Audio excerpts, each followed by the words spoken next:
waxaa si toos ah loo guda galay dhacdada isboortis ee ugu weyn dunida, balse maanta waxaa ka hadal hayn badan wejiga lagu xasuusan doonana noqday garsoore Cumar Cartan, garsooraha Soomaaliga ee heerka caalami ee haatan isu diyaarinaya inuu noqdo garsoorihii ugu horeeyay ee Afrikaan ee dhexdhexaadiya finalka UEFA Super Cup.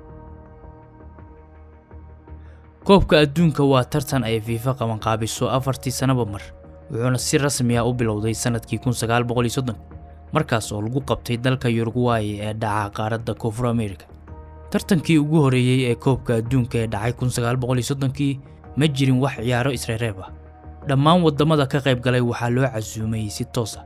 dalal badan oo Yurub dhaca ayaana diideen inay ka qayb galaan safarka dheer ee badda ah darteed. koobka maanta hardanka adag loo galo mar ayuu ahaa mid la iska diido. koobkii ugu horeeyay waxaa ku guuleystay isla dalka martigelinayay ee Uruguay, asigoona dalka dariskiisa ee Argentina ku garaacay 4-2. ciyaartii finalka ee ugu horeysay ee sanadkii 1930kii dalalka Uruguay iyo Argentina waxay isku khilaafeen kubadda la adeegsanayo, waxaana markii dambe xal loo arkay in qaybta hore lagu ciyaaro kubadda ee Argentina keensatay, qaybta dambena la baasto kubaddii Uruguay. qaybtii hore ee ciyaarta waxay ku soo ilaatay 2-1 oo ay Argentina hoggaanka ku haysay, laakiin markii Uruguay heshay kubadda ay doonaysay waxay ciyaartu ku soo dhamaatay 4-2 oo Argentina lagu garaacay. sidaas daraaddeedna Uruguay ayaa qaaday koobkii adduunka ee ugu horeeyay. tan iyo markii la aasaasay tartanka 2 jeer oo kaliya ayaa la baajiyay, waxayna kala ahaayeen sanadihii 1942 iyo 1946 sababo la xiriira dagaalkii labaad ee adduunka. koobkii adduunka ee 2002 wuxuu ahaa kii ugu horeeyay ee taariikhda ay si wada jir ah u martigeliyaan 2 dal oo kala duwan, kuwaas oo kala ahaa Japan iyo Kuuriyada Koonfureed. dalka Mexico markii saddexaad ayuu martigelinayaa, waana dalka ugu badan ee martigeliyay koobka adduunka, waana sababta uu uga duwan yahay Mareykanka oo eedo dul hoganayaan iyo Canada oo aan hadal hayntaba ku jirin. Ken Stone oo u dhashay dalka Ingiriiska ayaa alifay fikradda kaarka jaalaha iyo midka gaduudan kadib markii uu arkay nalalka taraafikada ee wadooyinka.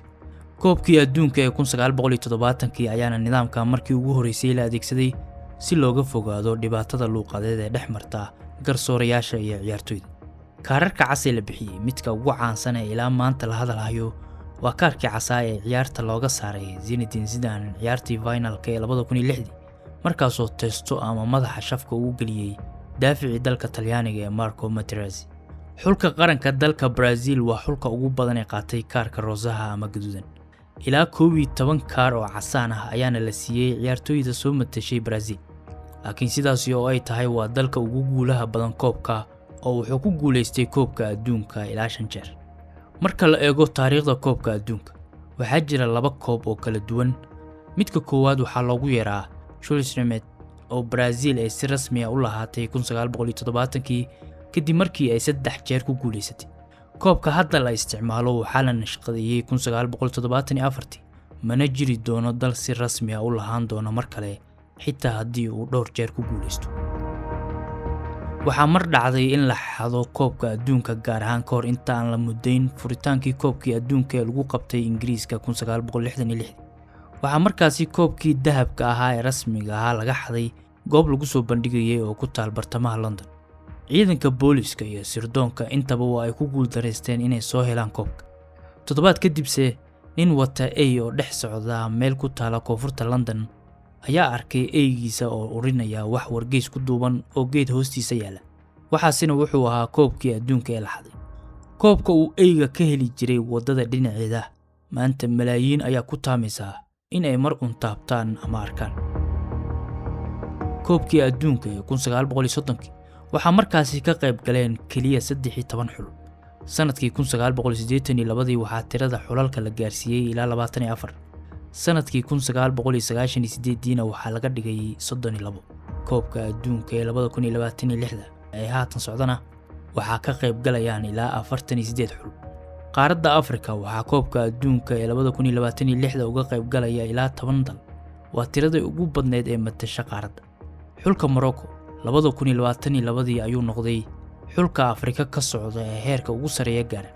wareegga nus dhamaadka ayay gaareen iyagoo galay kaalinta 4. laakiin dalka Tunisia waa dalkii ugu horeeyay ee ka socda qaaradda Afrika ee guul ka keena ciyaar koob adduun.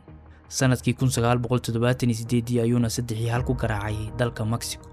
kaliya 8 dal ayaa ku guuleystay koobka adduunka tan iyo markii la bilaabay 1930. dalalkaas waa Brazil, Germany, Italy, Argentina, France, Uruguay, England iyo Spain. laakiin ma jiro tababare ajnabi ah oo ku guuleystay koobka adduunka marka la eego dhammaan 12 tartan ee la qabtay. dal walba oo ku guuleystay koobka adduunka waxaa had iyo jeer tababaro u ahaa qof u dhashay dalkaas. tababaraha ugu guulaha badan taariikhda koobka adduunka waa Vittorio Pozzo oo u dhashay dalka Talyaaniga. waa tababaraha kaliya ee ku guuleystay 2 koob oo adduun oo xiriir ah. Talyaaniga ayuuna labadaas jeer ku hogaamiyay guusha. marka ciyaartooyda la eegase, halyeeyga reer Brazil ee Pele ayaa ah ciyaaryahanka kaliya ee ku guuleystay koobka adduunka 3 jeer. dhanka kale Pele wali waa ciyaaryahanka ugu da'da yar ee gool ka dhaliya koobka adduunka. wuxuu goolkiisii ugu horeeyay dhaliyay sanadkii 1958 isagoo jira kaliya 17 sano iyo 239 maalmood. marka Pele laga yimaado, ciyaaryahanka kale ee saameynta xooggan ku leh koobkan waa Diego Maradona, waana halyeey marar badan muran dhexda ka galay. sanadkii 1986 ciyaartii dhex martay dalka Argentina iyo dalka Ingiriiska, Diego Maradona ayaa gool ku dhaliyay gacantiisa. goolkaasina waa la ansixiyay. haddaba Maradona ciyaarta kadib wuxuu yiri, goolkaas wuxuu ku dhashay in yar oo madaxa Maradona ah iyo in yar oo gacanta Alle ah. Maradona sanadkii 1994 ayaa laga saaray tartanka koobka adduunka kadib markii jirkiisa laga helay walaxda mamnuuca ah ee Evaderine. waxayna tani si weyn u niyad jabisay taageerayaasha kubadda cagta ee caalamka. Messi oo ugu dambeyn abaartii dheereed ka baxay 2022 waa ciyaaryahanka kulamada ugu badan ciyaaray ee koobka adduunka, isagoona saftay ilaa 26 kulan. Ronaldo oo sanadkan indhuhu wada hayaana waa ciyaaryahanka kaliya ee goolal ka dhaliyay 5 koob adduun oo kala duwan. kulanka ugu daawashada yar ee koobka adduunka wuxuu dhex maray dalalka Romania iyo Peru, gaar ahaan sanadkii 1930. waxaana kulankaasi soo xaadiray ilaa 300 oo taageere oo kaliya. haddaba koobkii adduunka ee dalka Qatar ka qabsoomay wuxuu dhigay rikoor cusub oo caalami ah. ciyaartii finalka ee dhex martay Argentina iyo Faransana waxaa si toos ah u daawaday qiyaastii 1.5 bilyan oo qof oo caalamka ku nool. waxayna noqotay dhacdada dadka ugu badan ee daawadeen marka la eego taariikhda aadanaha. tan iyo sanadkii 1970, shirkadda Adidas waa midda soo saarta kubadda rasmiga ah ee tartanka lagu ciyaaro. tan iyo markaasna kubadda lagu ciyaaro waxay leedahay magac gaar ah iyo nashqad ka turjumaysa dhaqanka dalka martigelinaya koobka. dhacdooyin la yaab leh ayaa tartankan laga diiwaangeliyay. sanadkii 1950, xulka dalka Hindiya ayaa isaga baxay tartanka koobka adduunka ee ka dhacayay dalka Brazil. sababta ugu weyn waxay ahayd inay FIFA u diiday ciyaartooyda Hindiya inay ciyaaraan iyagoo cagacad ama kaba la'aan ah, maadaama ciyaartooyda Hindiya ay sidaas la qabsadeen una ciyaari jireen. sanadkii 1978, xulka dalka Faransa iyo dalka Hungary ayaa garoonka wada yimid iyagoo xiran maaliyado isku mid ah oo cadaan ah, mana aysan haysan markaas maaliyado kale. ugu dambeynna xulka Faransa ayaa ku qasbanaaday inuu suuqa maxalliga ah ka soo iibsado maaliyadaha koox yar oo ka dhisan dalka Argentina. koobkii adduunka ee xigay ee sanadkii 1982 mar kale ayuu muran dhexda ka galay Faransiiska. waxay ahayd ciyaar dhex martay Faransiiska iyo Kuwait, waxaana dhacday in Faransiisku uu dhaliyo gool muran dhalisay. kadibna boqor ku-xigeenkii Kuwait Sheikh Fahd Al Ahmed Al Sabah ayaa ka soo degay tarabuunka, wuxuuna soo galay garoonka si uu ugu goodiyo garsooraha. talaabadaasina waxay keentay in garsooruhu uu ka laabto goolka. koobkii adduunka ee 2018 ee dalka Ruushka wuxuu ahaa kii ugu horeeyay ee si farsamo ahaan loogu qabtay 2 qaaradood oo kala duwan, maadaama dalka Ruushka uu yahay dal dhaca oo ku kala fidsan Yurub iyo Aasiya. xulka qaranka dalka Australia si uu ugu soo baxo koobkii adduunka ee 2018 wuxuu ku qasbanaaday inuu u safro masaafo dhan 250,000 oo kiiloomitir si ay u ciyaaraan kulamada isreeb. waxayna masaafadaasi u dhigantaa qiyaastii 6 jeer oo dhulka lagu wareego. koobkii adduunka ee 2022 ee dalka Qatar wuxuu ahaa koobka masaafada ugu yar ku qabsoomay. dalka Qatar waa mid ka mid ah dalalka ugu yar caalamka, sidaas daraadeedna waxaa dhici karaysay in taageerayaashu ay 2 kulan hal maalin daawadaan ayagoo aan aadin magaalooyin aad u fogfog. koobkii adduunka ee 2018 dalka Iceland waxaa loo diiwaangeliyay dalka ugu yar ee abid u soo baxa koobka adduunka. waqtigaasi tirada dadka ku nool dalkan waxay ahayd qiyaastii 334,000 oo qof oo kaliya. laakiin rikoorkan waxaa kala wareegay koobka 2026 dalka Curaçao ee dhaca badda Caribbean-ka waxaana ku nool qiyaastii 156,000 oo qof oo kaliya sidaas oo ay tahay inuu wuxuu qayb ka yahay koobka adduunka ee 2026 kulankii dhex maray dalka martigelinayay koobka ee Chile iyo xulka Talyaaniga sanadkii 1962 waxaa loo aqoonsan yahay inuu yahay kulankii ugu rabshadaha iyo dhiigga badnaa abid kahor inta aysan ciyaartu bilaaban saxafiyiin u dhashay Talyaaniga ayaa qoray maqaalo ay ku aflagaadeeyeen dalka Chile iyo waliba dadkiisa haddaba markii ay ciyaartu bilaabatay ciyaaryahan Talyaani ah ayaa kaarka gaduudan qaatay daqiiqadii 12 kadibna waa uu diiday inuu garoonka ka baxo taasoo booliska ku qasabtay inay garoonka xoog uga saaraan isla markaana jiidaan kadibna gabi ahaanba ciyaarta waxay isu bedeshay dagaal uu dhiig ku daatay laakiin marka laga yimaado rabshad garoonka dhexdiisa ah waxaa jira dagaal toos ah oo kubadda cagtu sii hurisay ciyaarihii isreereebka koobka adduunka ee dhex maray dalalka El Salvador iyo Honduras ayaa kiciyay dagaal dhab ah oo dhex maray labada dal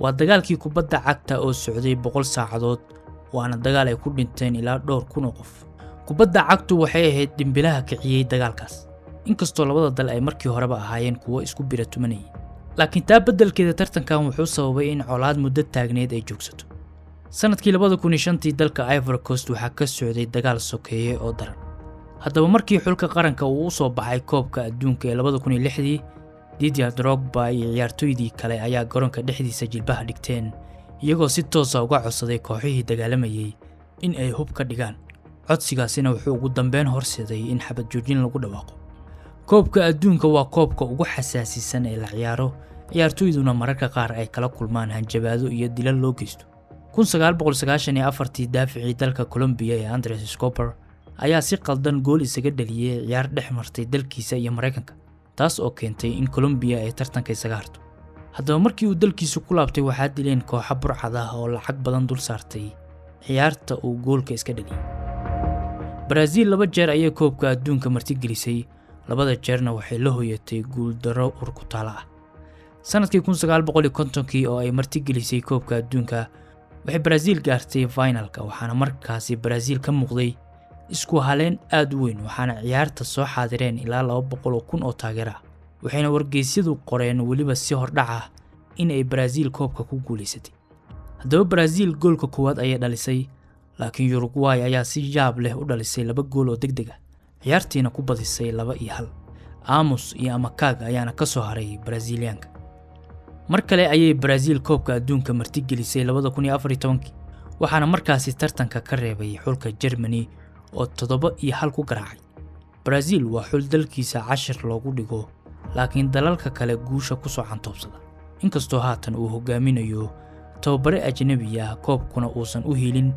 kuwa horbooda dalalka aysan u dhalan Jarmalka ayaa ah dalka kaliya ee ku guuleystay koobka adduunka isagoo ah 2 dal iyo asigoo ah 1 dal sanadihii 1954 1974 iyo 1990 galbeedka Jarmalka ayaa hantay koobka adduunka koobkii adduunka ee 1974 waxaa dhacday inay iska hor yimaadaan ciyaarna dhex marto labada dal ee Jarmalkii bari iyo Jarmalkii galbeed haddaba ciyaartaasi waxaa ciladay ku timid qalabkii codka waxaana suurtageli weyday in la shido astaanta qaranka haddaba labada shacab ee la kala qaybiyay hal mar ayay bilaabeen inay qaadaan heesta astaanta qaranka Jarmalka dabayaaqadii 1989 waxay shacabku dumiyeen derbigii Berlin ee kala qaybinayay galbeedka iyo bariguna waxay ku midoobeen hal dal sanadkii 2014 ayayna ku guuleysteen koobka adduunka ayagoo mid ah oo aan cidna ku kala dhex jirin ma laga yaabaa in la gaaro koobka adduunka ee 2030